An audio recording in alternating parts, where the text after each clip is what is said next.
2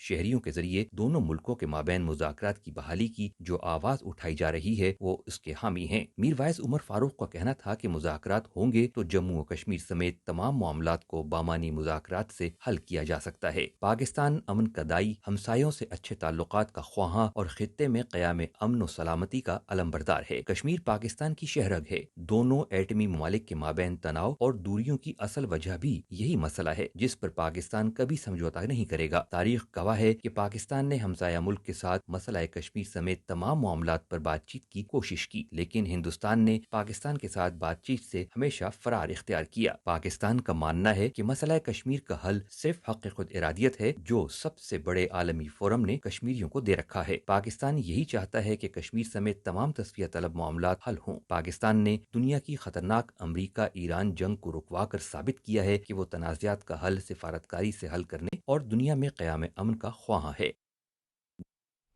report آپ نے ملاحظہ کی. ایکسیلنسی، سب سے پہلے میں آپ کو اس میں شامل کروں گا. یہ فرمائی گا ایک انیشیٹو لیا گیا ہے سینئر وائسز کی طرف سے.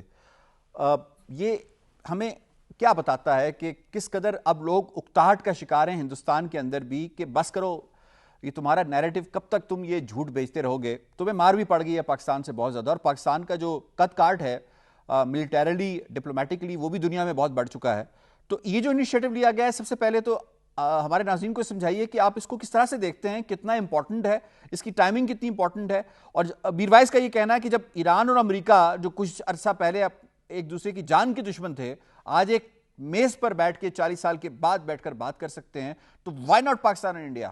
جی بسم اللہ الرحمن الرحیم. بالکل درست فرمایا. یہ جو آپ کے آخری جملے تھے that sums up the entire intention. لیکن I think it will be good and I owe to the audience کہ سب حقیقت بتانی چاہیے کہ یہ پروسیس شروع کس طرح سے، کم از کم جس طرح میں نے دیکھا ہے دور سے، کہ یہ سب سے پہلے جو RSS کے سیکرٹری جنرل ہے وہ گئے تھے امریکہ. موسٹ لائکلی ایک اسپانسرڈ وزٹ تھا. وہاں اس نے پوچھا کہ بھئی ہم کیا کر سکتے ہیں کہ ہمیں دوبارہ آپ کا آشیرواد حاصل ہو جائے اور پھر دنیا میں ہم ریلیونٹ ہو جائیں، کیونکہ انڈیا اس وقت کمپلیٹلی ڈپلومیٹک آئسولیشن میں ہے. تو ان کو یہی ایڈوائز کیا گیا بھائی کہ سب سے پہلے اپنا تم نیبرہڈ تو ٹھیک کرو اور پاکستان کے ساتھ اپنے تعلقات ٹھیک کرو، تو پھر ہی ہم آپ سے بات چیت کی بات بھی کر سکتے ہیں اور دنیا میں پھر آپ کوشش کر سکتے ہو کہ تھوڑے ریلیونٹ بن جاؤ، جس طرح اب آپ اپنے آپ کو تم نے آئسولیٹ کر لیا ہے. تو یہ میں نہیں کہہ رہا، یہ ایکچولی بڑے جو ہم دیکھتے ہیں سنتے بھی ہیں اس کو، جو ہے پروین سوانی جو ہے ایکس کرنل ہیں انڈین آرمی کے، انہوں نے جی ہاں انڈین انالسٹ جو ہے انہوں نے فورس میگزین وثوق سے جی ہاں بڑے وثوق سے کہا کہ یہ بڑا، مطلب میں وہ کسی سورسز سے کہہ رہا تھا کہ یہ اس کے بعد آ کے اس نے دیا. اس کے بعد ایک مومنٹم چلا، پھر ہم نے دیکھا کچھ سینئر لوگ جو ہیں، جنرلز ہیں، کچھ ڈپلومیٹس ہیں، کچھ گورنمنٹ آفیشلز ہیں، انہوں نے ایک خط لکھا مل کے دونوں طرف کے پرائم منسٹر کو کہ ہم بات چیت کرنے کو تیار. اچھا میں یہاں پہ سٹاپ کرتا ہوں جو دا بیک گراؤنڈ. اب میں بتا رہا ہوں کہ انڈیا جیسی ہٹ درم حکومتیں کب بات کرنے کے لیے تیار ہوتی ہیں. That is very important. جی وہ تب تیار ہوتی ہیں جب وہ دیکھتی ہیں کہ ان کی ایروگنس، ان کا جھوٹ، ان کا جھوٹ کا پلندہ، ان کا جھوٹا narrative has been exposed, almost exposed. اور جس طرح آپ نے بھی کہا ان کے عوام بھی اب سمجھ گئے، اور اس سے زیادہ دنیا کے سینٹرز آف پاور سمجھ گئے کہ یہ پورا جھوٹا تھا.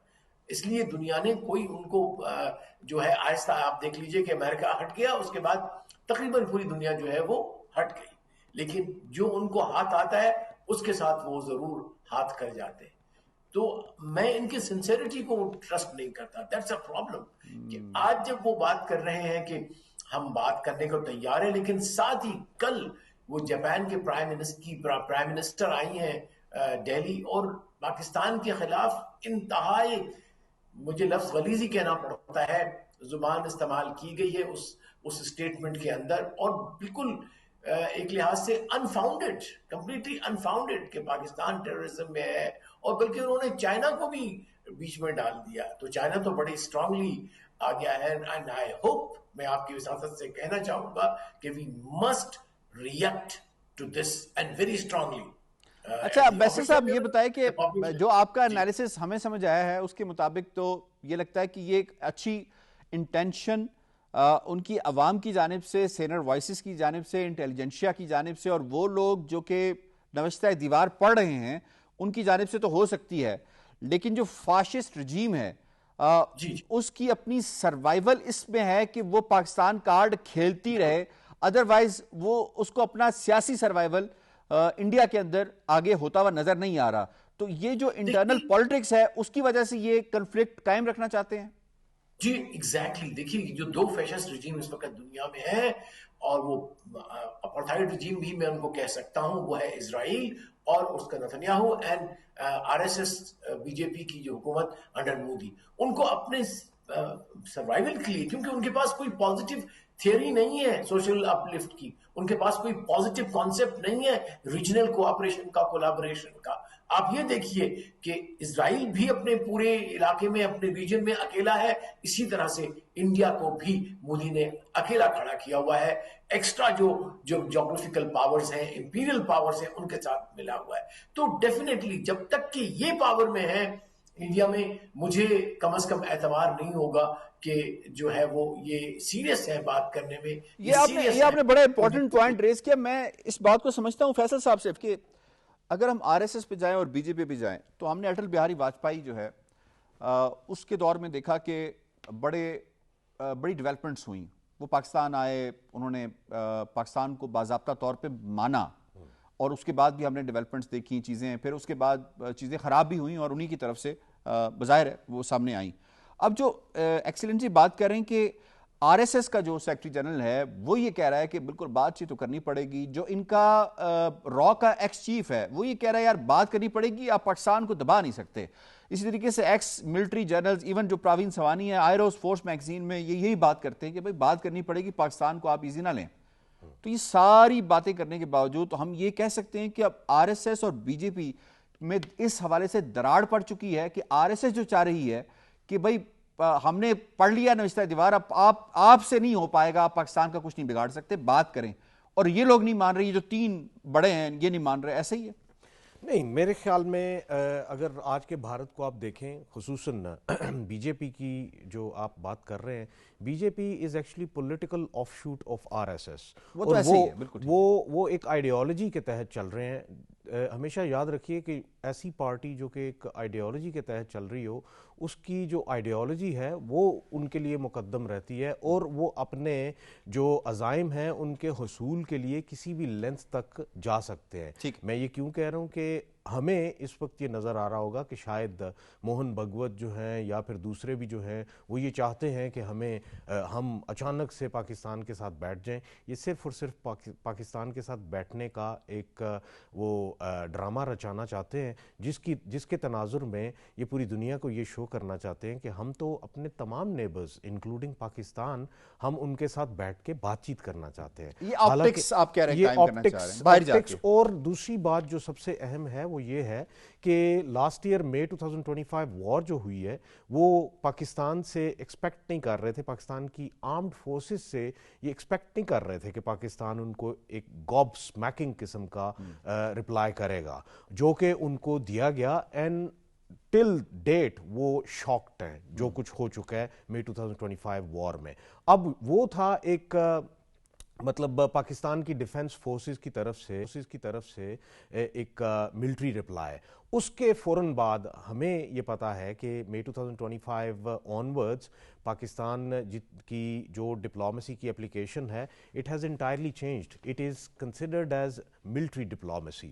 پاکستان نے جو ملٹری ڈپلومیسی اپلائی کی، اس تناظر میں پاکستان آج جہاں کھڑا ہے وہاں انڈیا جو ہے وہ بہت دور رہ گیا ہے، بہت نیچے رہ گیا ہے. اور اس تناظر میں فیصل یہ سمجھائے مجھے، یہ سمجھائے، بالکل آپ نے پوائنٹ آپ کا آ گیا. یہ سمجھائیے کہ آپ یہ سمجھتے ہیں کہ آر ایس ایس اور بی جے پی اس وقت ایک ہی پیج کے اوپر ہیں، ان کوئی اس معاملے میں کوئی اختلاف نہیں ہے پاکستان کو لے کر کہ مذاکرات ہونے چاہیے، ٹیبل ٹاک ہونی چاہیے، بلکہ وہ یہ کہہ رہے ہیں کہ جو ماچو مین کا وہ 56 انچ کی چھاتی والا ایک جو نیریٹو ان کا ہے اسی کو لے کے آگے چلنا ہے، اسی کے ساتھ ہم نے اپنے آپ کو باندھ کے رکھنا ہے تاکہ ہمیں انٹرنلی فائدہ اس کا ہو سکے. آپ یہ کہہ رہے ہیں؟ بالکل یہی کہہ رہا ہوں, اور میرے خیال میں ہندتوا آئیڈیالوجی اور زائنزم یہ دونوں اکٹھے مل کے, اور میرے خیال میں ہندتوا آئیڈیالوجی جو کچھ بھی کر رہی ہے وہ زائنسٹ کے مشورے کے ساتھ کر رہی ہے, ان کے ساتھ وہ ملے ہوئے ہیں, اور یہ ان کے مشورے پہ ہی یہ پاکستان کی طرف یہ گڈی گڈی ہونے کی یہ کوشش کی جا رہی ہے. لیکن اوور آل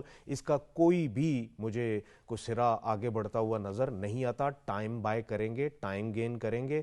ہاں اگر تو یہ کہتے ہیں کہ ہم بیٹھنے کو تیار ہیں, ہم بیٹھنا چاہتے ہیں, تو میں پھر سے یہی کہوں گا کہ جو ایبروگیشن آف 370 اینڈ 35A تھی پہلے اس کو ریورس کروائیں. وہ جب ریورس ہو جائے تو پھر ان کے ساتھ بیٹھنا چاہیے. اس وقت پاکستان کی بہت ایک اپر پوزیشن ہے, اور اس اپر پوزیشن کو پاکستان کو پازیٹیولی. ٹھیک ہے فیصل صاحب, لیکن ایبروگیشن آف 370 اور 35A جو ہے وہ تو ہمارا سٹانس یا کشمیریوں کا سٹانس اس حوالے سے یہ ہے کہ کشمیریوں کا یہ معاملہ مسئلہ نہیں ہے ایبروگیشن, کیونکہ وجہ یہ کہ کشمیری تو کبھی ہندوستان کے ساتھ کسی طور پہ بھی اپنے آپ کو منسلک سمجھتا ہی نہیں ہے.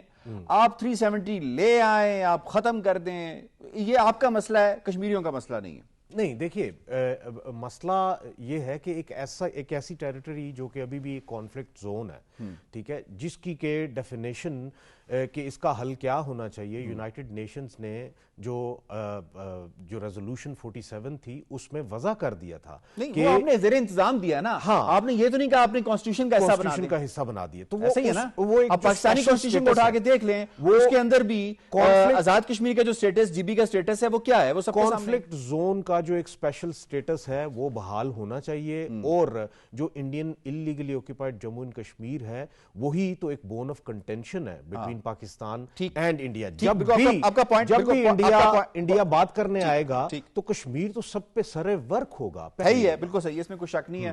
لیکن پھر بھی 370 جو ہے وہ بھی اس کی جو کنفلکٹ, جو اس کی ڈسپیوٹڈ حیثیت ہے اس کو انشور نہیں کرتا. یہ بھی میں آپ کو بتا دوں, یہ بھی بڑا ضروری ہے سمجھنا ہمیں. اسپیشل سٹیٹس کا مطلب بالکل نہیں ہے کہ وہ ڈسپیوٹڈ کرتا ہے. میں ہمایوں صاحب آپ کو اس میں شامل کروں گا, یہ فرمائیے گا کہ ہندوستان کے اس سے پہلے بھی ادوار ہوئے مذاکرات کے حوالے سے, ٹیبل ٹاک کے حوالے سے. پہلے سیکٹری کی سطح پہ بات چیت ہوئی, پھر وزراء خارجہ کی سطح پہ بات ہوئی, پھر لیڈرشپ کی سطح کے اوپر بات چیت ہوئی. لیکن ہم نے یہ دیکھا کہ ہمیشہ جب کسی نقطے کے اوپر پہنچنے کا وقت آتا ہے تو کچھ نہ کچھ ایسا ہو جاتا ہے ہندوستان کے اینڈ سے جس سے پھر معاملہ سارا کا سارا رول بیک ہو جاتا ہے. یعنی کوئی ایسا فالس فلیگ کر دیتے ہیں, کوئی ایسا معاملہ کر دیتے ہیں. اب شروع کرتے ہیں چٹی سنگھ پورہ سے, یعنی 2001 سے شروع کریں, سیریز نظر آتی ہے ہمیں, چاہے وہ کانگریس کی حکومت ہو یا RSS کی حکومت ہو, بی جے پی کی حکومت ہو. اس معاملے میں وہ سارے ہمیں ایک ہی صف پہ نظر آتے ہیں. آپ کا پرسپیکٹیو اس کے اوپر کیا ہے کہ اس طرح کی کوئی سیریس بات چیت ہو سکتی ہے ایسے ماحول کے اندر؟ جی تھینک یو یاسر صاحب. میرا خیال نہیں ہو سکتی. پاکستان کی طرف سے تو ہمیشہ یہ موقف رہا ہے کہ ہم معاملات کا جو حل ہے وہ گفتگو کے ذریعے کرنا چاہتے ہیں, انٹرنیشنل لا کے ذریعے کرنا چاہتے ہیں, UN کی ریزولوشنز کے مطابق, جس طرح بھی میرے بھائی کہہ رہے تھے. تو ان سارے پوائنٹ پہ جو انڈین سٹانس رہا ہے, جب بھی رہا ہو, جو حکومتیں رہی ہیں, اس پہ فیس سیونگ کے طور پہ تو کبھی نہ کبھی وہ آ جاتے ہیں. لیکن ہمیشہ وہ, فار ایگزامپل اگر ہم نے 2022 میں جب DGMO نے سیز فائر کیا اور ہاٹ لائن کریٹ کی, اس کے بعد سے آپ ڈاکیومنٹ اٹھا کے دیکھ لیں کتنی زیادہ سیز فائر وائلیشن ہو چکی ہیں انڈیا کی طرف سے. مطلب ہر روز ڈیلی بیسس پہ آپ کو 4 5 6 8 10 یا اس سے بھی زیادہ مختلف جگہوں پہ وہ ہوتی ہیں. تو آپ نے یہ, وہ انڈینز کرتے کیا ہیں, وہ کانفلکٹ کو مینج کرتے ہیں, وہ کانفلکٹ ریزولوشن کی طرف نہیں جاتے. اور مینج وہ اس لیے کرتے ہیں کہ وہ پولیٹیکلی ان کو سپورٹ کرتا ہے. اس وقت بھی جو وہ کانفلکٹ کو مینج کرنے کی جو سرحدوں پر تناؤ ہے کیا کہیں کوئی چناؤ ہے کیا, اور تندوری. جی ایبسولوٹلی. ایک تو یہ چناؤ ہمیشہ ایک بہت بڑا حصہ رہا ہے ان کی پالیٹکس کا, پاکستان کو لے کے یا کشمیر کے معاملات کو لے کے. دوسرا آپ یہ دیکھیں اس دفعہ ان کا جو ڈیفنس بجٹ ہے $85 بلین کا انہوں نے رکھا ہے.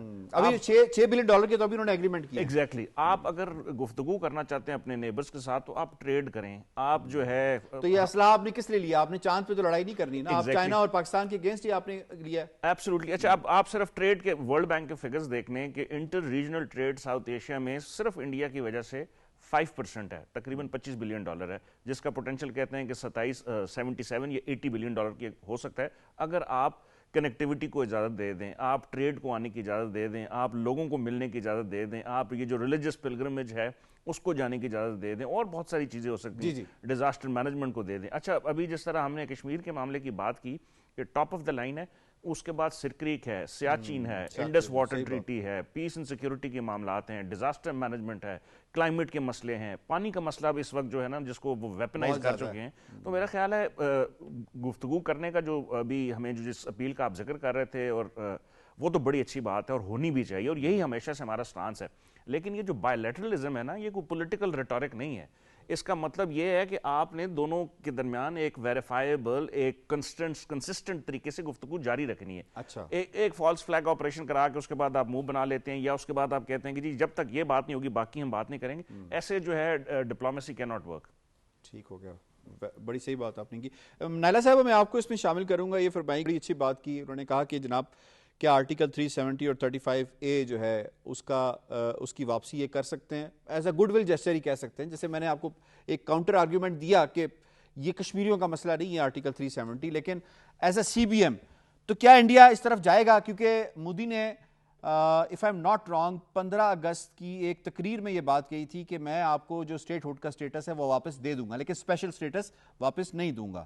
تو کیا اگر اس طرح کی کوئی بات چلتی ہے ان کے درمیان, جسے ٹریک 2 کہہ سکتے ہیں, یا باقی جس طرح کے معاملات ہوتے رہتے ہیں ریاست کے درمیان, ابھی اس طرح کی کوئی بات سامنے آئی نہیں ہے, لیکن ابھی جو سویلینز ہیں ان کی طرف سے آ رہی ہے, تو اگر ہندوستان اپنی طرف سے کوئی میسجنگ کرے تو کیا ہم سمجھ سکتے ہیں کہ وہ سیریس ہے اس معاملے میں؟ اور اگر سیریس نہیں ہے تو پھر اس کے کانسیکوینسز کیا ہو سکتے ہیں؟ کہ ابھی انہوں نے نیا چیف بھی لگایا ہے, آرمی چیف. جی, ہندوستان جو 370 آپ نے ٹھیک کہا, 370 اصل میں واضح کرتا ہے کہ ہندوستان اور کشمیر کے درمیان میں جو قانونی ارینجمنٹ ہے وہ کیا ہوگا. تو کشمیری اس کو بادر نہیں کرتے, لیکن 35A ظاہر ہے کہ کشمیری بہت بادر کرتے ہیں, وہ ان کا اسپیشل سٹیٹس تھا. ہندوستان کبھی بھی 35A کو واپس لانے کے بارے میں بات نہیں کرتا. وہ اسٹیٹ ہوڈ جب کہتا ہے تو وہ ایک خالی کھلی اسٹیٹ ہوڈ ہے, جس طرح اور بھی بہت ساری اسٹیٹس وہاں پہ موجود ہیں. جیسے کہ عمر عبداللہ وزیر اعلیٰ ہے, ایسے ہی اسٹیٹ ہوڈ بھی ہے. جی بالکل ایسا ہی ہے. تو اسٹیٹ ہوڈ آپ نے ٹھیک کہا, تو اسٹیٹ ہوڈ وہ نہیں ہے جو ہم یا ہمارے کشمیری بھائی مانگ رہے ہیں. وہ تو اپنا اسپیشل سٹیٹس واپس مانگ رہے ہیں جو انڈیا نہیں واپس دے گا. جہاں تک ٹریک ٹو ڈپلومیسی کی بات ہے, تو ہماری جو معلومات میں باخبر لوگ ہیں وہ یہ بتا رہے ہیں کہ پہلے ملاقاتیں کچھ ہوئی ہیں کولمبو یا بینکاک میں. ظاہر ہے ان کو سرکاری سرپرستی حاصل نہیں ہے, لیکن جس طرح ہوتا ہے ٹریک ٹو, اس میں سرکاری سرپرستی نہیں ہوتی. دفتر خارجہ نے تو کہا ہے کہ یہ پرائیویٹ ایک ڈیمانڈ ہے, پرائیویٹ بات ہے. جی ایسا ہی ہے, ایسا اسی طرح ہوتا ہے. اور اس بارے میں بات چیت ہو رہی ہے. جو او پی شاہ جن کے بارے میں بات ہو رہی ہے, وہ جنوری میں پاکستان آنے کا ان کا انتظام تقریباً ہو گیا تھا. وہ آ رہے تھے, انہوں نے ویزا وغیرہ بھی اپلائی, بلکہ ویزا ان کو مل بھی گیا تھا, لیکن وہ یہاں پہ ملاقاتیں کرنا چاہتے تھے, لیکن لیٹر ان کو انسٹرکشنز آئی ہندوستان کی طرف سے, نہیں ہو سکا. لیکن اس کا مطلب ہے کہ بیک ڈور پہ کچھ نہ کچھ چل رہا ہے, جو ظاہر ہے کہ بیک ڈور پہ ہی چلتا ہے. ہندوستان کی تھوڑی سی مجبوریاں ٹریک ٹو ڈپلومیسی کے لیے یہ ہیں کہ وہ ایک تو دو فرنٹس پہ وار نہیں چاہتا. ظاہر ہے وہ چائنا اور پاکستان دونوں کے ساتھ لڑنا نہیں چاہتا. دوسرا ہمیں یہ بھی معلوم ہے کہ اس وقت امریکہ کا پریشر ہے کہ معاملات کسی طرح اقوام متحدہ کا جو لیکن میڈم جو بیسٹر صاحب نے بات کی, انہوں نے کہا کہ RSS کا جو سیکرٹری جنرل ہے اس نے ایک بڑا امپورٹنٹ بیان دیا, میرے خیال ہے 1 یا 2 مہینے پہلے کی بات ہے, اور اس کے بعد پھر ایک بحث چھڑ گئی تھی کہ اب شاید بات چیت مذاکرات کے حوالے سے, تو یہ دوسری ڈیولپمنٹ ہوئی ہے. اس سٹیٹمنٹ کے بعد یہ دوسری ڈیولپمنٹ ہوئی ہے. تو یہ کوئی ہم چیزوں کا تسلسل دیکھتے ہیں, اس کو تسلسل کے طور پہ لیں, یا ہم سمجھیں کہ نہیں یہ وہ بھی آئسولیشن میں تھا اور یہ بھی ایک آئسولیشن میں معاملہ چل رہا ہے؟ ایسا ہی ہے. یہ جو میں یہی ایمبیسڈر صاحب کی بات کو سیکنڈ کروں گی. ہندوستان اس وقت کرائسس مینجمنٹ چاہتا ہے. جو بیسک بات وہ یہ ہے کہ دونوں ممالک جو ہیں ان کے پاس نیوکلیئرز ہیں, ظاہر موجود ہیں ویپنز, لہٰذا ان کے درمیان میں ایک جو بالکل ہی منیمم ہو گیا ہے وہ بات چیت تو ہونی چاہیے. دونوں ممالک میں اس وقت کوئی سفارتی تعلقات نہیں ہیں, بلکہ وہ جو ایک ریڈ لائن ہاٹ لائن ہوتی ہے وہ ہاٹ لائن بھی موجود نہیں ہے. تو یہ ویسٹ کا پرابلم ہے. ویسٹ چاہتا ہے کہ کم از کم اتنا ہو جائے کہ دونوں ممالک کے درمیان وہ جو ہاٹ لائن ہے وہ دوبارہ سے آ جائے, جو DGM کا آپس میں رابطہ ہوا کرتا تھا, ایٹ لیسٹ وہ ہو جائے. تو اس حد تک تو ٹھیک ہے. باقی کشمیر کے معاملے پہ ہندوستان کوئی بات نہیں کرنا چاہے گا. وہ یہی چاہے گا کہ یہ معاملہ اسی طرح سے فروزن رہے. حالانکہ اس معاملے میں کچھ باتیں سامنے آ رہی ہیں کہ شاید وہ یہ معاملات پر بات کریں اور جو سیز فائر لائن ہے اسے مستقل کرنے کی بات کریں. لیکن میرا اندازہ نہیں ہے ایز این اینالسٹ کہ ہندوستان کشمیر کے معاملے پہ کوئی بھی بات کرے گا. واٹرز ٹریٹی کے بارے میں وہ ضرور بات کرنے کی کوشش کرے گا, لیکن وہ اصل میں ٹائم بائنگ کے لیے ہوگا, جو دکھائی دیتا ہے تو وہ بھی یہ ہے. پھر ہمیں واٹر ٹریٹی پہ تو جیسے ہی انہوں نے کوئی عمل کیا تو پھر اس کا ریئیکشن تو ہم بتا چکے ہیں, ہماری لائف لائن ہے, تم کرو گے اب اڑا کے رکھ دیں گے اس کو. صحیح ہے, پوائنٹ آپ کا آ گیا. میں لون صاحب آپ کو اس میں شامل کروں گا. ہم ذرا کشمیریوں کی طرف آ جاتے ہیں جناب. اب دیکھیں کشمیریوں کے اختلافات آپس میں ہیں، اس پہ کوئی دوسری رائے نہیں ہے، کیونکہ دیکھیں جنہوں نے ہندوستان سے فائدے اٹھائے ہوئے ہیں، جن کو ہم بھارت نواز کہتے ہیں، محبوبہ مفتی ہو گیا، عمر عبداللہ ہو گیا، باقی لوگ بھی ہو گئے، اور ایک طرف وہ ہیں جو کہ اسیری کی زندگی گزارے ہیں، نظر بندی کی زندگی گزارے ہیں، جس میں میر وائز ہیں، شبیر شاہ صاحب ہیں، یاسین ملک صاحب ہیں، آسیہ اندرابی صاحبہ ہیں. لیکن جب بات چیت کی بات آتی ہے تو ہم یہ دیکھتے ہیں کہ دونوں جو سوچ کے حامل لوگ ہیں ان میں ایک قدر مشترک ہے کہ وہ دونوں بات چیت کے حامی ہیں. یہ چیز تو مجھے یہ بتائے گا کہ ابھی جو بیانات مقبوضہ کشمیر کی طرف سے آ رہے ہیں، محبوبہ صاحبہ کی طرف سے یا پھر میر وائز کی طرف سے آ رہے ہیں، کتنے حوصلہ افزا بیانات ہیں. اور یہ جو سب کچھ انہوں نے کیا، آرٹیکل 370 ختم کیا، 35A ختم کیا، 1000 سے زیادہ قوانین لے کر آئے، ڈیلیمیٹیشن لے کر آئے، سیٹیں بڑھائیں، یہ نام نہاد الیکشنز کروائے، سارے پاورز لیفٹنٹ گورنر کو دے دیے. اس کے باوجود بھی آج کشمیریوں کی دونوں اطراف یہ کہہ رہی ہیں بھی بات چیت کرو، اس کے بغیر کچھ چارہ نہیں ہے. اس چیز کو آپ کس طرح دیکھتے ہیں؟ جی دیکھیں، جو تحریک آزادی میں جو پرو فریڈم کیمپ ہے، دراصل وہی قیادت ہے کشمیریوں کی. اگر کل آنے والے دنوں میں کوئی بامعنی مذاکرات ہوں تو ہم سمجھتے ہیں کہ اس ڈائیلاگ پروسیس میں وہی لوگ نمائندگی کر سکتے ہیں، بات کر سکتے ہیں. ہم آج کی ڈیٹ میں جب ہم عمر عبداللہ کو دیکھتے ہیں یا محبوبہ مفتی کو، اگرچہ وہ کبھی ہمارے حامی ہی رہے ہیں لیکن وہ پاورلیس لوگ ہیں. ہندوستان انہیں گاس بھی نہیں ڈال رہا ہے. اب وہ ہاں میں ہاں ملا رہے ہیں. تاہم اس قضیے کا جو حل ہے وہ کمپوزٹ ڈائیلاگ کے اندر موجود ہے. جہاں کل ہمارا ماننا ہے کہ جب امریکہ اور ایران کے درمیان اتنی کشیدگی کے باوجود بات چیت ممکن ہو سکتی ہے تو پاکستان اور بھارت کے درمیان بات چیت کیوں نہیں ہو سکتی ہے؟ صحیح ہے. البتہ اس پیس پروسیس میں، اس ڈائیلاگ پروسیس میں جب تک آپ کشمیری عوام کو شامل کرو گے، ان کی جو اس امن عمل میں جب تک ان کی شرکت ہوگی، میں نہیں سمجھتا ہوں کہ کوئی پائیدار حل نکل سکتا ہے. تاہم ہندوستان بھی 5 اگست 2019 کے بعد دیکھ چکا ہے کہ وہ ڈنڈے کے زور پہ، بندوق کے زور پہ نہ کشمیریوں کے دل جیت سکا اور نہ وہاں پر وہ کوئی امن قائم کر سکا. تو لہٰذا اب وقت کا تقاضا یہی ہے کہ ڈائیلاگ کے ذریعے اس مسئلے کا حل نکالا جائے اور کشمیری عوام سے پوچھا جائے، کیونکہ جب تک نہ ہمیں کوئی باعزت باوقار حل نہ سامنے آ جائے تب تک اس مسئلے کا حل نہیں نکل سکتا ہے. وہ حق خدادت ہے. لہٰذا اقوام متحدہ کی ثالثی میں اس طرح کے بامعنی مذاکرات ہو تاکہ لوگوں کو پورا حق ملے کہ وہ اپنے مستقبل کا فیصلہ کر سکے. تاہم کشمیر کے اندر جو اس وقت مین اسٹریم پارٹیز ہیں وہ بھی پریشانی کی حالت میں ہیں، جہاں وہ سمجھتے ہیں کہ ہندوستان کے سامنے ہمارے کچھ نہیں چل سکتے. اب وہ بھی کہتے ہیں کہ ڈائیلاگ ہو. تو لہٰذا ڈائیلاگ ہو، حق خدادت پہ ڈائیلاگ ہو، کشمیری عوام کے مستقبل کے حوالے سے ڈائیلاگ ہو. ڈائیلاگ اس لیے نہ ہو کہ وہ آزاد جموں کشمیر کی اسمبلی کو کوئی پاور دے سکے یا عمر عبداللہ کو کوئی پاور دے سکے. کشمیری نے اس لیے قربانیاں نہیں دی ہے. 6 لاکھ سے زیادہ لوگ اگر قربان ہوئے ہیں، جانے ہم نے قربان کی ہے، وہ اپنے حق خدادت کے لیے کی ہے. تو لہٰذا ڈائیلاگ پروسیس لازمی ہونا چاہیے اور اس میں کشمیری قیادت، وہ پرو فریڈم کیمپ ہے جو جیلوں کے اندر ہے یا جو کشمیر کاز کی جو نمائندگی کر رہے ہیں دنیا بھر میں، وہ شامل ہو، تب جا کے اس مسئلے کا پائیدار اور پورا حل نکل سکتا ہے. ٹھیک، آپ کا پوائنٹ آ گیا. فیصل صاحب ذرا یہ فرمائیے گا کہ ہم بات کر رہے ہیں مذاکرات کے حوالے سے. ہم نے یہ دیکھا کہ یہ جو آرم ٹوئسٹنگ والا معاملہ جو چل رہا ہے، امریکہ نے جس طرح سے ٹیرفز لگائے اور اس کی جو ہپوکریسی ہے انڈیا کی، اس کو اس نے ایکسپوز کیا کہ اس طرح نہیں ہو سکتا کہ تم وکٹ کی دونوں طرف کھیلو، یعنی رشیا کے ساتھ بھی آئل لو اور ہم سے بھی تم تجارتی فائدے اٹھاؤ. تو کس حد تک امریکہ اس وقت کردار ادا کر سکتا ہے؟ پریزیڈنٹ ڈونلڈ ٹرمپ جنہوں نے کافی حد تک مودی کو کٹ ٹو سائز کر دیا ہے، وہ 56 انچ میں سے 5 غائب ہو گیا، اب صرف 6 انچ ہی رہ گیا ہے اس کا.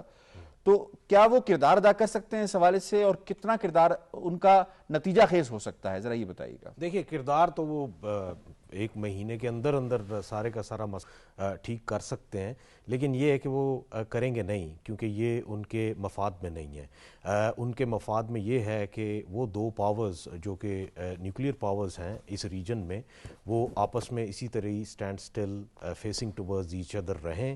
اس کی وجہ یہ ہے کہ جب تک بھارت جو ہے وہ ایسے ہی facing towards Pakistan with guns open تو رہے گا، تو اس سے اوبیسلی اس کی جو سیکیورٹی انسیکیورٹیز ہیں وہ بڑھیں گی، اور ان کی اگر انسیکیورٹیز بڑھیں گی تو اس کے ساتھ یہ ہے کہ it would be a lot easier for America to use India، جیسے کہ وہ انڈیا کو چائنا کے خلاف استعمال کر رہے ہیں.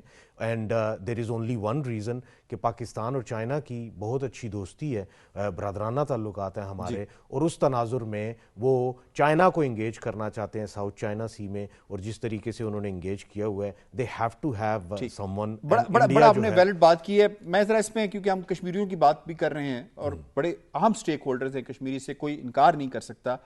میر وائز نے اس جو ڈیولپمنٹ ابھی ہو رہی ہے اس پر کیا بات کی، ذرا آپ کو یہ بھی سنا دیتے ہیں. ہماری اپیل ہے کہ وزیر اعظم نریندر مودی اور وزیر اعظم شہباز شریف دونوں سے کہ وہ بامعنی بات چیت دوبارہ شروع کریں، جو ڈپلومیٹک اور عوامی رابطے جو ہیں ان کو بحال کریں، اور جموں کشمیر سمیت جو بھی ایشوز ہیں ان کو سمجھداری کے ساتھ، تدبر کے ساتھ اور بات چیت کے ذریعے جو ہے وہ حل کریں. اچھا ہمایوں صاحب، یونائٹڈ نیشنز کا یقیناً اس کے اندر کردار، کشمیریوں سے وعدہ یونائٹڈ نیشن نے کیا نا، یو این ایس سی کی جو ریزولوشنز ہیں، پھر اس کے بعد یو این جی اے کے اندر جو ساری باتیں، تو یہ فرمائیے گا کہ یو این اس کے اندر کیا اس کی کیپیسٹی جو حالیہ واقعات ہوئے ہیں دنیا کے اندر اور جتنا غیر اہم ہو کر یو این رہ گیا ہے، اس سارے معاملے کے اندر اس کی وہ کیپیسٹی ہے؟ چلو ہم ولنگنیس کی تو بات کر رہے کہ ہو سکتی ہے، انٹینشن ہو سکتی ہے، کیا یو این کی کیپیسٹی رہ گئی ہے کہ وہ اس سارے مسئلے کے اندر بطور فریق یا بطور ثالث جو ہے اس کو حل کروانے میں کردار ادا کر سکے؟ جی دیکھیں، from a legal point of view تو 100% ہے، اور پاکستان کا کیس بھی جس طرح امبیسڈر صاحب نے بھی کہا اور آپ نے بھی ریزولوشنز کا ذکر کیا، راجہ صاحب نے ریزولوشن 47 کا جو کیا U N S security council کی، وہ ہمارا جو مین ڈسپیوٹ ہے اور جو ہماری آفیشیل پوزیشن ہے پلبسائڈ ہے، ایڈمنسٹریشن کس کے پاس ہوگی، پھر یو ایچ اس کے اوپر جو ایک پوری فریم ورک ہے وہ کیسے کام کرے گا. Exactly. So legal point of view سے تو it's a very strong argument, اور میرا خیال ہے کہ 45 کے بعد یہی ایک سب سے بڑا ادارہ ہے جو کہ ڈسپیوٹ سیٹلمنٹ کے اندر کوشش کرتا ہے، یہ ہیلپ کرتا ہے، یہ کر سکتا ہے. اب کر نہ سکنے کی وجوہات کیا ہیں؟ آپ نے دیکھ لیا کہ جو آن مغب کے بھی جو ہماری طرف وہ آتے ہیں ان کو تو اجازت ہوتی ہے کہ لائن آف کنٹرول پہ وزٹ کریں، انڈیا اپنی طرف ان کو نہیں جانے دیتا، یا اس وقت اس جگہ تک جانے دیتا ہے جہاں سے ان کو کچھ نظر نہیں آتا اور کنٹرول وزٹ کروا کے واپس کر دیا جاتا ہے. ہماری طرف سے ہم international diplomacy, international media, international human rights کی آرگنائزیشن سب کو ایکسس دیتے ہیں کہ آ کے اس کو آبزرو کریں. انڈیا اپنی سائڈ سے یہ نہیں کرتا. اب یو این کچھ کر سکتا ہے یا نہیں؟ میرا خیال ہے ایک بہت بڑی طاقت ہے، ایک بہت بڑی پاور ہے اس کی. سر میں نے اس لیے آپ سے یہ سوال کیا نا کیونکہ دیکھیں ابھی فلسطین اور اسرائیل کا معاملہ ہوا، گاجر مولی کی طرح اسرائیل نے فلسطینیوں کو شہید کیا، 60,000 سے زائد بچے، بوڑھے، عورتیں شہید ہوئیں، بلڈنگیں مسمار کر کے بالکل تہہ کر دیا. لبنان کا صورتحال آپ دیکھ لیں، اس سے پہلے شام کے معاملات آپ دیکھ لیں، اس کے بعد پھر جس سے بڑا معاملہ ہوا امریکہ اور ایران کے معاملات دیکھیں، تو اس میں ہمیں یونائٹڈ نیشن سٹیٹمنٹ سے زیادہ کچھ نظر نہیں آیا. نہیں، انفارچونیٹلی اس کی ایفیکٹونیس کم ہو گئی ہے، کیونکہ جو دنیا کی بڑی طاقتیں ہیں یا جو بڑی پاورز ہیں یا جو اپنے آپ کو سو کالڈ ڈیموکریٹک سمجھتی ہیں وہ اس کو سپورٹ نہیں کرتے. یا ہم نے ابھی ریسنٹلی دیکھا پریزیڈنٹ ٹرمپ نے بہت سارے جو فنڈنگ یو این کو جا رہی تھی اس سے وڈرا کر لیا، کلائمیٹ کے بہت سارے ایسے جو اگریمنٹس تھے اس سے کر لیا.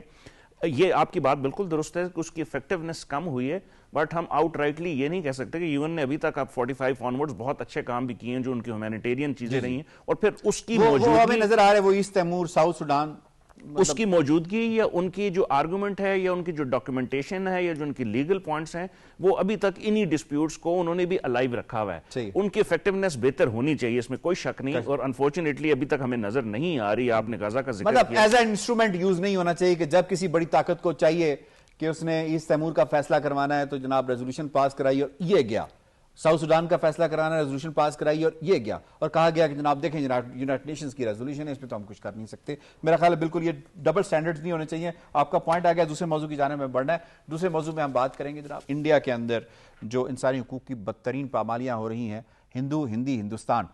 انڈیا اس وقت بھرپور طریقے سے اسی پر کاربند ہے. کہیں سے ووٹر لسٹوں کے نام پہ مسلمانوں کو نکالا جا رہا ہے, کہیں سے سی اے کے قانون پاس کروا کے یہ کہا جا رہا ہے کہ باپ دادا پردادا کا نام لے کر آؤ, اگر وہ یہاں پہ نہیں آئے تو تمہارا اس سے کوئی تعلق نہیں بنتا. اسی طریقے سے کہیں پہ کرسچنس کو ہم دیکھ رہے ہیں منی پور کے اندر جس طرح سے ہو رہا ہے, ان کے برہنہ جو ہے واکس کروائے جاتے ہیں, ان کے چرچز کو جلایا جاتا ہے. گجرات کے اندر پتہ نہیں کتنی مساجد اس وقت تک جو ہے وہ مسمار کر چکے ہیں, اسے نظر آتش کر چکے ہیں. دلی کے اندر جو فسادات ہوئے اس میں بھی اگر جسے کہتے ہیں کہ حملہ ہوا تو مساجد کے اوپر ہی ہوا. یو پی کے اندر آپ دیکھیں تو بلڈوزر مافیا جو اس وقت یوگی آدتیہ ناتھ کی شکل میں آ رہا ہے, تو گھر گرتے ہیں, مسلمانوں کے گرتے ہیں, مساجد مسمار ہوتی ہیں, مسلمانوں کی ہوتی ہیں, سڑک کے اوپر مسلمانوں کو نماز پڑھنے نہیں دی جاتی, جبکہ خود ان کے لوگ امرناتھ یاترا مہینوں سڑکیں جو ہیں وہ بند رہتی ہیں مقبوضہ کشمیر کے اندر. تو یہ جو صورتحال چل رہی ہے, انسانی حقوق کی پامالیاں ہو رہی ہیں. ڈاکٹر سٹینٹن گریگری جو کہ جینوسائیڈ واچ کے سربراہ ہیں, انہوں نے کچھ عرصہ پہلے 10 پوائنٹس کے حوالے سے بات کی تھی اور ہندوستان کے علاقوں کے حوالے سے, آسام کے حوالے سے انہوں نے ذکر کیا تھا. تو ابھی جو صورتحال اس وقت چل رہی ہے, جتنی گمبھیر صورتحال ہے, اس پر ذرا بات کریں گے. پہلے یہ شارٹ دیکھ لیں. We should be aware that genocide is not an event. It is a process. It begins with classification. It begins with trying to exclude people from citizenship. It also includes dehumanization, calling people terrorists or separatists or criminals, or the kinds of language that was used in the meeting in Hardwar, and that has been used by the Indian government also against Muslims. It is polarization, which includes this anti-Muslim hatred, and it is the kind of preparation that we are seeing right now, where this dehumanization is being preached. جی, آپ نے یہ doctor سٹینٹن Gregory کے حوالے سے خود ان کا بیان سن لیا. میں اس میں نائلہ صاحبہ آپ کو شامل کروں گا. یہ فرمائیے گا کہ 1994 میں گولڈن ٹیمپل کو گرایا جاتا ہے, یعنی آپریشن بلو سٹار کے بعد ہم دیکھتے ہیں کہ سکھوں کا جینوسائیڈ ہوتا ہے. ہزاروں نہیں لاکھوں سکھ جو ہے وہ پنجاب کی دھرتی کو چھوڑ کر چلے جاتے ہیں اور دنیا کے مختلف علاقوں میں جا کے ریفیوج لیتے ہیں. اسی طریقے سے مسلمانوں کا اگر آپ دیکھ لیں تو بابری مسجد سے معاملہ شروع ہوتا ہے, پھر ہم دیکھتے ہیں گجرات کے اندر گودرا میں جو کچھ ہوتا ہے, ان کو جس طرح سے جلایا جاتا ہے, گھروں کے اندر جلا دیا جاتا ہے پولیٹکس کے لیے. دلتس کا معاملہ جہاں تک ہے کہ ان کو قریب نہیں آنے دیا جاتا, ان کو ہر دوسرے تیسرے منٹ میں ایک دلت کو خودکشی کرنی پڑتی ہے. کرسچنس کے چرچز کو جلایا جاتا ہے. منی پور میں جو ہوا سب کچھ سامنے ہے. کیا رہ گیا ہے جو اس وقت ہیومن رائٹس کی وائلیشنز ہندوستان کے اندر, کوئی ایسا پوائنٹ رہ گیا ہے جو اس وقت پورا نہ اترتا ہو کہ کس طرح سے یہ 10 پوائنٹ جینوسائیڈ کے پورے ہو چکے ہیں؟ بالکل ٹھیک آپ نے کہا یاسر صاحب. بین الاقوامی جو قوانین ہے, خاص طور پہ 1948 کا جو اقوام متحدہ کا جینوسائیڈ کنونشن ہے, وہ بہت واضح ہے. اور نسل کشی ثابت کرنے کے لیے یہ ضروری نہیں ہوتا کہ آپ بہت بڑے پیمانے پر ہلاکتیں جو ہیں ان کو واضح کریں, بلکہ اس کے لیے ضروری یہ ہوتا ہے کہ جینوسائیڈل انٹینٹ نظر آ رہا ہے یا نہیں. تو یہاں پہ ہمیں جینوسائیڈل انٹینٹ نظر آ رہا ہوتا ہے. اس میں ہوتا یہ ہے کہ ایک گروپ سر عام دوسرے گروپ کو ڈی ہیومنائز کر رہا ہوتا ہے, اور وہ یہ ظاہر کرنے کی کوشش کر رہا ہوتا ہے کہ ان کا ٹوٹلی وجود ختم کر دیا جائے. تو وہ ہمیں مسلسل دکھائی دے رہا ہے, اور صرف ہمیں نہیں دکھائی دے رہا بلکہ جو بہت سارے بین الاقوامی ادارے ہیں, جیسے ہیومن رائٹس واچ کی تازہ ترین اگر آپ دیکھیں رپورٹ, تو وہ بھی رسک آف جینوسائیڈ یہاں پہ بتاتی ہے. اور اس کے علاوہ جو امریکہ کا USCIRF ہوتا ہے, وہ کیا امریکن کمیشن ہے برائے مذہبی آزادی, انٹرنیشنلی جو مذہبی آزادیاں ہوتی ہیں, وہ بار بار ہندوستان کو لسٹ میں شامل کرتا ہے. آلدو اس کو امریکہ کی جو کابینہ ہے, امریکہ کی جو سینٹ ہے, وہ نکال دیتی ہے بار بار ہندوستان کا نام, لیکن یہ 5واں 6واں سال ہے کہ مسلسل USCIRF نے ہندوستان کو ان ممالک میں شامل کیا ہے جو مذہبی آزادیوں کے لحاظ سے خطرناک ہیں. تو صرف مسلمانوں کے خلاف نہیں ہے بلکہ تمام ہی مذاہب کے خلاف ان کا انٹینٹ جو جینوسائیڈل ہے وہ بالکل واضح ہے. اور ہندوستان کے بارے میں بین الاقوامی آلدو تنظیمیں بہت شور شرابہ کر رہی ہیں, بار بار اپنے خدشات کا اظہار کر رہی ہیں, مگر بات اب خدشات کے اظہار سے آگے بڑھ کر عملی اقدامات تک آنی چاہیے, کیونکہ یہ جینوسائیڈ کا آغاز کرنا ایک بات ہے, جینوسائیڈل انٹینٹ کا دکھائی دینا, نفرت انگیز تقاریر کا دکھائی دینا, یہ خود ایک بین الاقوامی جرم ہوتا ہے اور یہ قابل تعزیر ہوتا ہے. صحیح ہے. میں اس میں فیصل صاحب آپ کو شامل کروں گا. یہ فرمائیے گا کہ جیسے میڈم نے فرمایا کہ یہ سب کو دکھائی دے رہا ہے, کیا دنیا کو یہ دکھائی دے رہا ہے؟ ابھی آپ نے دیکھا کہ یورپ کے ساتھ ان کی ایک ڈیل ہوتی ہے, یورپی یونین کے ساتھ, وہ کہتے ہیں مدر آف آل ڈیلز. اچھا, کسی ایک ملک میں اگر چائلڈ لیبر کا کوئی کیس آ جائے تو کہتے ہیں آپ کا GSP+ ہم بند کر دیں گے, GSP اسٹیٹس جو ہے اس کو ختم کر دیا جائے گا. اور جہاں سکھوں کو مارا جا رہا ہے, مسلمانوں کو دیوار کے ساتھ لگایا جا رہا ہے, کرسچنز کے چرچز کو جلایا جا رہا ہے, مسجدیں مسمار کی جا رہی ہیں, اس پہ ان کے سٹیٹس کو بحال رکھنا اور مدر آف آل ڈیلز کرنا, اس سے ہمیں کیا پتہ چلتا ہے؟ دیکھیے, مدر آف آل ڈیلز کے بارے میں ایک بات تو یہ ہے کہ دنیا چلتی ہے مفادات پہ, خصوصاً جو ویسٹرن کنٹریز ہیں وہ اپنی بزنس اپرچونٹیز دیکھتے ہیں, اور اس تناظر میں وہ کوالٹی آف دی پاپولیشن نہیں دیکھتے, وہ کوانٹٹی آف دی پاپولیشن دیکھتے ہیں. کوانٹٹی میں تو یہ زیادہ ہیں, اوبیسلی ان کی 1 ارب سے زیادہ آبادی ہے, اور اس سارے تناظر میں ان کے لیے ایک بڑی فیوریٹ سچویشن بنتی ہے کہ ان کے ساتھ ہم بزنس کریں. اب وہاں کوئی مرے کوئی جیے اس سے ان کا کوئی تعلق نہیں.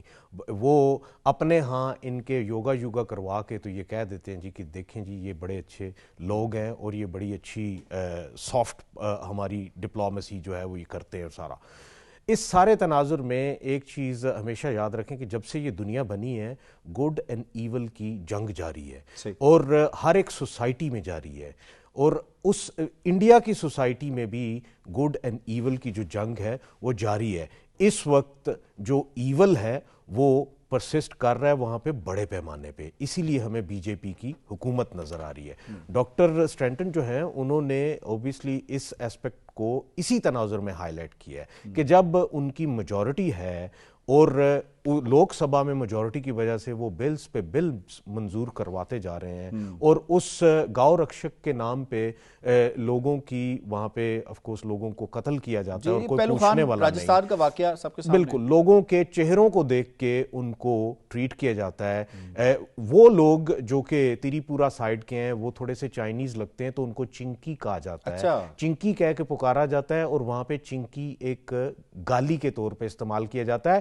اور وہ جگہ کہ جہاں پہ جیسے ہمارا کاکول ہے وہاں پہ وہ جگہ کہ جہاں پہ کہ آفیسرز کو ٹریننگ دی جاتی ہے ڈیرادون میں, وہاں پہ 2 جو چنکی تھے ان کو مارا جاتا ہے. وہ چائنیز ان کی تھوڑی سی شکلیں تھی تو ان کو مار دیا جاتا ہے. ایک ایسا ملک کہ جس کی آئیڈیالوجی جو ہے وہ ہندتو آئیڈیالوجی ہے, اور اس میں بھی ہندوازم میں کلاسیفیکیشنز کی جائیں, اور جو سب سے لویسٹ ہوں دلتس وہ اپنے آپ کو آدھار کارڈ میں ہندو تو لکھ دیں, لیکن یہ ہے کہ کیا مجال ہے ان کی کہ وہ کسی اپنے مندر میں جا کے دکھائیں.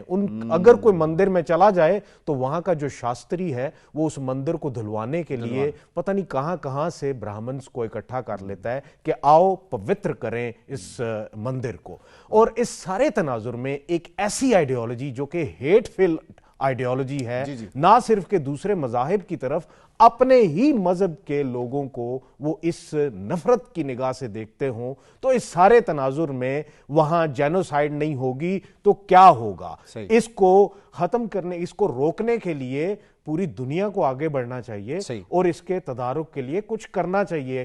اس سے پہلے بھی انہوں نے اوبیسلی روانڈا کی جو ہے وہ پریڈکشن کی تھی 90s میں, اور وہ سچ ثابت ہوئی تھی. اور اب انہوں نے یہ جو پریڈکشن کی ہے اس سے پہلے کہ یہ سچ ہو جائے ان کو کچھ کرنا چاہیے. سچ ہو جائے, صحیح ہے. میں ہمایوں صاحب آپ کی طرف آؤں گا. US کو ان کو بین لسٹ پہ نہیں ڈال دینا چاہیے کہ بھائی تم اپنی ہیومن رائٹس کی حالتیں دیکھو اور اس کے بعد تم بات کرتے ہو. دوسرے یہ بتائیں کہ یہ جو کر رہے ہیں اس کے نتیجے میں تو بیلکنائزیشن ہوگی. انڈیا تو پھر یہ جو 80-90 سال ہی اکٹھا رہ سکا ایک علاقے کے طور پہ, باقی تو یہ بالکل اس کے بقیے اکھڑ جائیں گے, بالکل یہ پاش ہو جائے گا. ایسے ہی ہے جی بالکل. اور اس کی جو ابھی آپ نے سوال پہلا کیا, جو ابھی نائلہ صاحب ابھی کہہ رہی تھیں, United nation commission on international religious freedom ہے سر, اس نے 2025 میں بھی کہا کہ اس کنٹری آف پرٹیکولر انٹرسٹ اس کے اندر اس کو ڈالیں, جس کا مطلب ہے کہ اس کے اوپر سینکشنز لگائیں آبویسلی. اور اس دفعہ 2026 کی جو رپورٹ ہے اس میں بھی یہی ڈالا گیا. آپ کی ایک اور اس کی وہ ہے کہ یہ پرٹیکولرلی پچھلے 25 سالوں میں اگر ہم اسپیشلی دیکھیں, جب پرائم منسٹر مودی جو اس وقت CM تھے گجرات کے 2001 میں, تو جو سب سے بڑا جو پہلا 2002 میں نہیں, وہ CM 2001 میں بنے, میں نے کہا تو پہلا ایونٹ 2002 میں ان کی چیف منسٹرشپ میں ہوا. اس میں کوئی 270 سے لے کے 300 کے قریب جو مسجدیں اور درگاہیں ان کو تباہ کیا گیا, ان کو شہید کیا گیا. دوسرا جو پوائنٹ ہے وہ یہ ہے کہ اس کے بعد کنٹینیوسلی اڑیسہ میں ہوا, اس کے بعد دلی میں ہوا, اس کے بعد منی پور میں ہوا, بے تحاشا ایگزامپلز ہیں, اور وہ ان کی تعداد ہزاروں میں اب چلی جاتی ہے. ڈاکٹر اسٹینٹن جس طرح کہہ رہے تھے, انہوں نے یہ 2022 میں پریڈکشن کر دی تھی کہ اس کی طرف یہ جا رہے ہیں. پچھلے مہینے انہوں نے کہا کہ جو ان کے جو 10 سٹیپس ہیں جو کہ سائمنٹینیسلی ساتھ چل سکتے ہیں, یہ نہیں ہوتا, اس میں انہوں نے کہا کہ انڈیا اس وقت 8ویں سٹیج پہ آ چکے ہیں پرسیکیوشن پہ. وہ ہم نے دیکھ لیا, سٹیزن امینڈمنٹ ایکٹ کا دیکھ لیا, ان کی سپریم کورٹ کے جو ورڈکٹس ہیں مسجدوں کے اور جو درگاہوں کے خلاف آ رہے ہیں, شرائنز کے خلاف آ رہے ہیں, ڈی ہیومنائز, سمبلائزیشن, ان کی دکانیں, ان کے گھر, ان کے بزنس. تو آپ یہ کہہ رہے ہیں کہ انسٹیٹیوشنل سرپرستی حاصل ہے سارے ہو چکی ہے. اس کی ایک اور ایگزامپل یہ ہے کہ 2024 کے الیکشن سے ابھی تک کی جو ہے نا, ہیومن رائٹس واچ نے 173 سپیچز پرائم منسٹر مودی کی جو ہیں ان کو اینالائز کی ہے. 110 اور ایمنسٹی انٹرنیشنل کو تو وہاں سے وہ جو ان کی گنگولی تھی ان کو تو بھگا دیا گیا تھا. جی بھگا دیا گیا. ان 173 سپیچوں میں سے 110 سپیچز ایسی ہیں جس میں پرائم منسٹر نے اسپیسیفکلی مسلمانوں کا نام لے کے کہا, ان کو کبھی کیڑے کہا, کبھی کہا کہ ہندوؤں کی جو انفلوئنس ہے پولیٹیکل اور ویلتھ وہ مسلمانوں کے پاس جا رہی ہے, ان کو انفلٹریٹر کہا, زیادہ بچے پیدا کرتے ہیں. بالکل یہ پوائنٹ بالکل سامنے. اور ابھی تو اے آئی بھی اس کے اوپر کام, یعنی جو الگوریتھم ہے وہ بھی اس کو مزید اور زیادہ بڑھا رہا ہے. ایودھیا میں جب یہ معاملہ سارا ہوا بابری مسجد کا, تو اس وقت آر ایس ایس کے ایک لیڈر نے ایک نعرہ مارا تھا جس کی پریکٹیکل ہوتے ہوئے ہمیں ہو بہو نظر آ رہا ہے. اس نے کہا تھا ایودھیا تو جھانکی ہے, کاشی متھرا باقی ہے. اس وقت ہی اگر دنیا اس حوالے سے الرٹ ہو جاتی اور ایکشنز پر آ جاتی تو آج جو مسلمانوں کا, دلتوں کا, سکھوں کا, کرسچنز کا نقصان ہو رہا ہے وہ نہ ہوتا. اپنے تمام معزز مہمانوں کا شکریہ ادا کرتے ہوئے آج کے پروگرام سے اتنا ہی. پروگرام کشمیر ٹوڈے سے یاسر رحمان کو دیجیے اجازت. اللہ نگہبان.